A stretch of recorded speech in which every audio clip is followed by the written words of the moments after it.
اللهم صل على سيدنا محمد وعلى آله وصحبه أجمعين. نزولا عن طلب العديد من المشتركات اللي يحبوا هذه الكيفية. إن شاء الله اليوم لبيت الطلب وبإذن الله تنال إعجابكم. حنمدها لكم بمقادير جدا مضبوطة ومع كامل الأسرار تاعها إن شاء الله.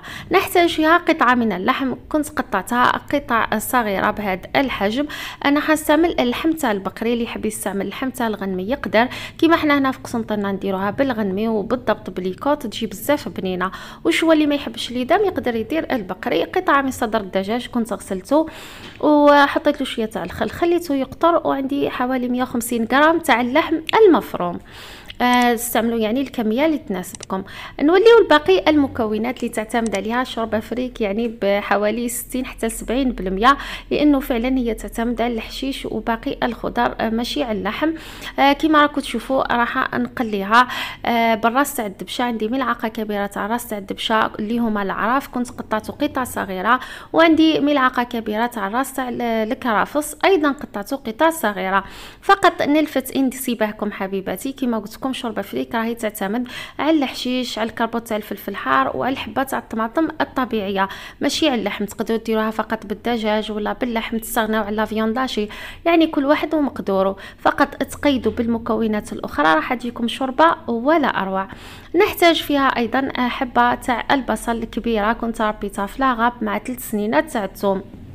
انا الثوم دائما نحب نضيفه في لي صوص الحمر، وخصوصا اللي فيها الدجاج، لانه الثوم والدجاج يعطيو بنه رائعه جدا، يعني يمشوا مع بعضهم. وعندي هاد الحبه تاع الطماطم اللي كنت نقيتها منها على الجهتين كما راكم تشوفوا،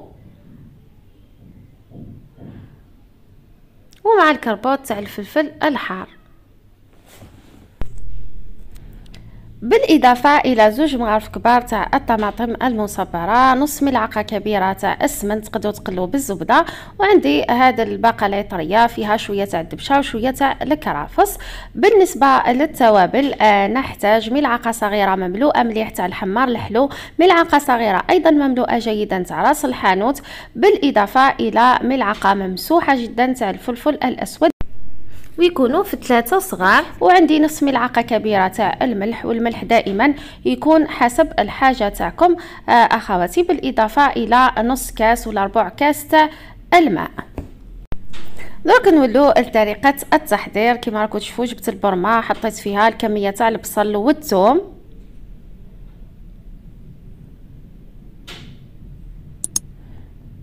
وضفت لها الراس تاع الدبشه والراس تاع الكرافس،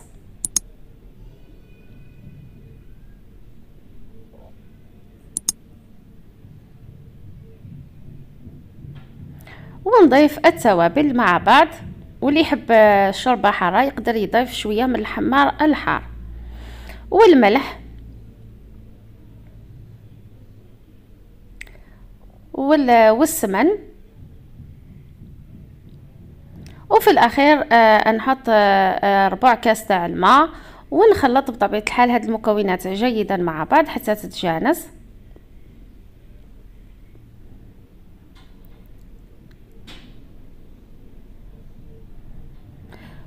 ونضيف القطع تاع اللحم، حطيت الصدر تاع الدجاج واللحم هذيك،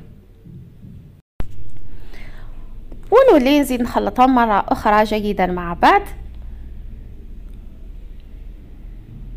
وفي الاخير نحط الحبه تاع الطماطم، راني راح نقليها مع هاد المكونات، يعني هذه طريقه معتمده عندي وراكم الفتوا بيا اخواتي. درك نحطها تتقلى فوق النار ونولي لكم ان شاء الله. حطيت المكونات كامل تتقلى مع بعض كما راكم تشوفوا على نار متوسطه، الكانون الوسط. نخليها هاد الحبه تاع الطماطم لمده 20 دقيقه، ونولوا للمرحله الثانيه اللي هي كيفاه ان نداو الحرش تاعنا. نحتاج فيه ملعقه كبيره تاع المعدنوس اللي كنت قطعته قطع صغيره، ايضا ملعقه كبيره تاع البصل كنت غبيتها في لاغاب تاع الثوم. تقدروا تحطوا الماء تاع البصل، لكن هكا ايضا تجيكم رطبه وتجي ما تبانش في اللحم تاعكم. نحتاج ايضا صفار بيضه كامله كما راكم تشوفوا، ونحتاج ربع ملعقه تاع الملح مع ربع ملعقه تاع الفلفل الاسود، بالاضافه الى ملعقه صغيره ممسوحه تاع الدقيق تاع الفريك. هذا الدقيق تاع الفريك قلت لكم المره اللي فاتت بلي نحطو دائما في الحرش. كي ندقوا الفريك الرطب هذاك اللي ينزل نحتفظ به في الثلاجه ونحطو في لافيون داشي تقريبا دائما. تقدروا تعوضوها بلا شابلور، ما تحطوش فقط دقيق تاع الروز راح يبسها لكم، بالاضافه الى ملعقه صغيره جدا تاع عصير الليمون. ولا كان ما عندكمش عصير الليمون تقدروا تعوضوه بالخل وما تكثروش، لانه كون تكثروا عصير الليمون اللحم تاعكم بكل راح تطيح لكم في البرمه. وبالنسبه للكميه تاع الفريك انا راح نستعمل اخواتي كاس غير ربع تماما كما راكم تشوفوا. من بعد نعت لكم الكميه بالضبط تاع الماء اللي راح نمرق بها الشوربه تاعنا، باذن الله راح تجي خفيفه بهذا المقادير. درك نبدا نحط اللحم مرحيه هذيك وكامل المكونات اللي ذكرتهم مع بعض.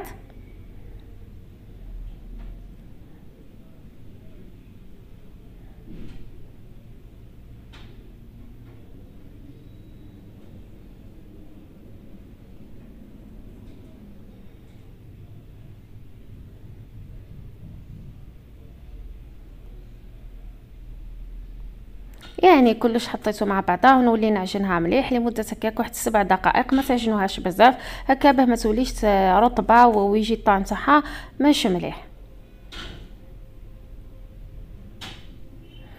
ومباشره نولي نكعبرها نديرها كريات صغيره بالحجم اللي يناسبكم. ولا كان لقيتوا اللحم تاعكم تلصق بين يديكم تقدروا تحطوا يديكم في شويه تاع الماء.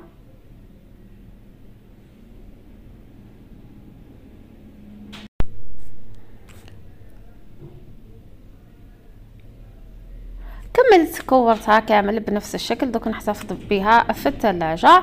ونولوا للبرمه كما راكم تشوفوا الحبه تاع الطماطم راهو دخلها الطياب بعد ما عدات عليها 20 دقيقه. طرات والقشره تاعها بدات تطير نحيتها. دوك نقشرها ونرحيها في البغاميكسور ولا الرحايه تاع الطماطم.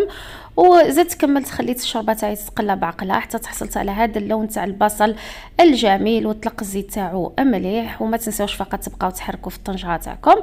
واللي تمرقتو ب3 اطارات تاع الماء الساخن يعني الماء الغليان. ونزيد نحرك كامل المكونات مع بعض ونضيف الكريات تاع اللحم المفروم قبل ما المرق هذاك يهز الغليه باه الكريات يحتفظوا بلا فورم تحميني بالشكل تاعهم. ونخليهم يغلوا مع بعضهم لمده 8 دقائق تماما باه نزيد نصفي المرق تاعي. بعد ما عدات 8 دقائق وهذوك الكريات تاع اللحم المفروم دخلهم الطياب كما راكم تشوفوا. درك نولي نجيب صفايه ونصفي المرقه هذه هكا باه تجي الشوربه تاعنا صافيه كما راكم تشوفوا. نولي نرد القطع تاع اللحم مباشره للمرق بعد ما صفيته ونزيد نضغط على البقايا هذوك على البصل والتوابل باه تخرج كامل العصاره وتحتفظ الشوربه تاعنا باللذه تاعها.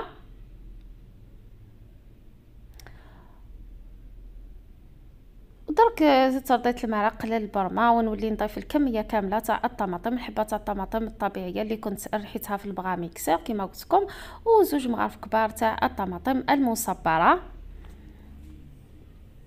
ونحرك جيدا اخواتي. ركزوا في هذه المرحله لانه كل ما تحركوش الطماطم تاعكم المصبره جيدا ما تخلوهاش حتى تذوب. من بعد كي تولي تسقوا في الشوربه تاعكم حين تلقاوها طراف. ونزيد نضيف الكاس غير ربع تاع الفريك كما راكم تشوفوا.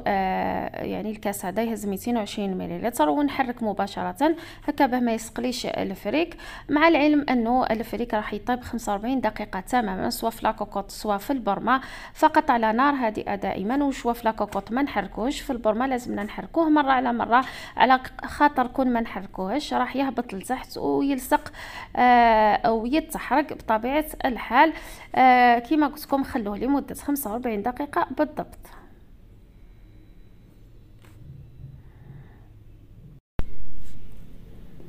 وقبل ما نطفي على الفريك ب10 دقائق يعني بعد مرور 35 دقيقه تماما كما راكم تشوفوا راهو تقريبا طاب كلش. نحي القطعه تاع الدجاج هذه كنخليها تبرد شويه باه نفتفتها في وسط الشوربه.